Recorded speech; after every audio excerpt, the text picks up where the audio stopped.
সুবহানাল্লাহি ওয়া বিহামদিহি সুবহানাল্লাহিল আযীম। আল্লাহ সুবহানাহু ওয়া তাআলা আমাদের সকলকে রবের নিদর্শন, রবের হুকুম আহকাম মেনে আমাদের জীবনগুলোকে পরিচালনা করে যাচ্ছেন। তিনিই হলেন আল্লাহ। সম্মানিত প্রিয় দর্শক, আমি আপনাদেরকে বলবো, যদি কোনো আলেম দিনে কাজ করে যাচ্ছেন, সেই অনুপাতে ভুল ত্রুটি হতেই পারে। আর যে যত বড় হয় তার সমালোচনা তত বড় হয়। যার আলোচনা নাই তার কোনো সমালোচনাও নেই, যে কোনো প্রসিদ্ধও নয় তার কোনো আওয়াজও নেই। এই জন্য এই বাংলাদেশের মধ্যে না, সারা পৃথিবীর মধ্যে ইসলামকে জিন্দা রাখার জন্য, ধর্মকে টিকায় রাখার জন্য, ধর্ম প্রচারের জন্য একমাত্র ভূমিকা রাখে উলামায়ে কেরাম।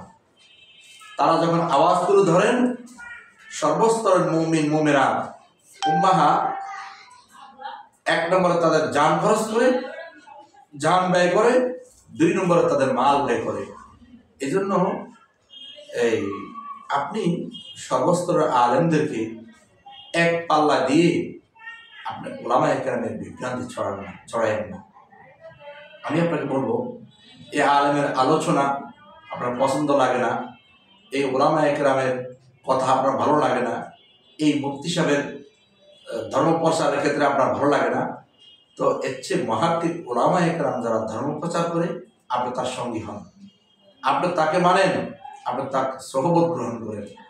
যিনাকে আপনার ভালো লাগে, যিনাকে আপনি মুর্শিদ বানানোর ইচ্ছা করেন, যিনাকে আপনার পথ প্রদর্শক মনে করেন, আপনি তিনাকে বানান, তিনার হাতকে প্রসারিত করেন জান এবং মাল দিয়ে। তিনার উসিলা করেই এই সমাজের মধ্যে, এই দেশের মধ্যে ধর্ম প্রচার হবে, ধর্ম রক্ষা হবে, দিন প্রচার হবে, দিন রক্ষা হবে। অর্থাৎ আপনাকে জান্নাতের রাস্তায় দেখানোর জন্য, পুরো উম্মাহকে একটি রাস্তা দেখে আপনাকে জান্নাত পর্যন্ত পৌঁছানোর জন্য তিনার চেষ্টা, সাধনা, কোশিশ করে যাচ্ছে। আপনি তিনাকে মেনে যান। আর আপনার তিনাকে যদি ভালো না লাগে, তাহলে আপনি আরেকজনকে মানেন। আপনার আরেকজনকে ভালো না লাগে, আরেকজনকে মানেন।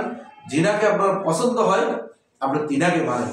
আপনি একবারে আলেম বলে একজনকেও মানবেন না, আলেমের বিদ্রুপ করবেন, আপনি সমালোচনা করে যাবেন। কোনো উলামায়ে কেরামকে আপনি আমির সাহেব মানবেন না, জিম্মাদার মানবেন না, নায়েব রাসূল মানবেন না, আপনার মুর্শিদ বানাবেন না। আপনি কাকে মুর্শিদ বানাবেন? আপনার শয়তানকে মুর্শিদ বানাবেন? আপনি কি প্রফেসরকে মুর্শিদ বানাবেন? আপনি কি ডাক্তারকে মুর্শিদ বানাবেন? আপনি একজন কৃষককে মুর্শিদ বানাবেন? আপনি একজন ইঞ্জিনিয়ারকে কি মুর্শিদ বানাবেন? মুর্শিদ মানে পথ প্রদর্শক, অর্থাৎ আমির সাহেব, আপনার জিম্মাদার সাহেব, আপনি তাদেরকে মানাবেন।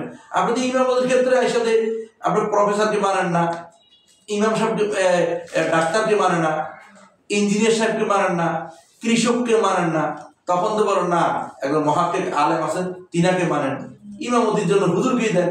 তো এই জায়গায় আপনার কেন চুলকানি বাড়ে? এই জন্য আপনি সাবধান হয়ে যান, ইস্তেগফার করেন, তওবা করেন, আলেমকে মেনে নেন, আপনার জিন্দেগি সুন্দর হবে। আলেমকে মানবেন না, জিন্দেগি অসুন্দর হবে। হইতে পারে আপনার মৌতের পরে কালেমা নসিব না হইতে পারে। এই জন্য যাকে ভালো লাগে তাকে মানেন। আপনি আলেম মানবেন না, শুধু বলবেন কোরআন মানি, হাদিস মানি, কোরআন মানি, হাদিস মানি। তো কোরআন হাদিস বুঝাবে কি? Engineer, professor. এই জন্য আলেম মানবে। আপনি আলেম ছাড়া অদ্বিতীয় আপনার জান্নাত এবং জাহান্নামের রাস্তা দেখানোর জন্য কেউ নেই। এই জন্য পুরো উম্মতি মুহাম্মদী আমি সকলকে উদাত্ত আহ্বান জানাবো, আপনার আলেমের শরণাপন্ন হন। আলেম সঠিক পথে থাকবে, আলেম সহি রাস্তা থাকবে। ডাক্তার, প্রফেসর, ইঞ্জিনিয়ার সহি রাস্তা থাকতে পারবে না, যেহেতু কোরআন ডাক্তারের কাছে না, হাদিস ডাক্তারের কাছে না, কোরআন হাদিস তো প্রফেসরের কাছে না, কোরআন হাদিস তো ইঞ্জিনিয়ারের কাছে না, কোরআন হাদিস আলেমের কাছে।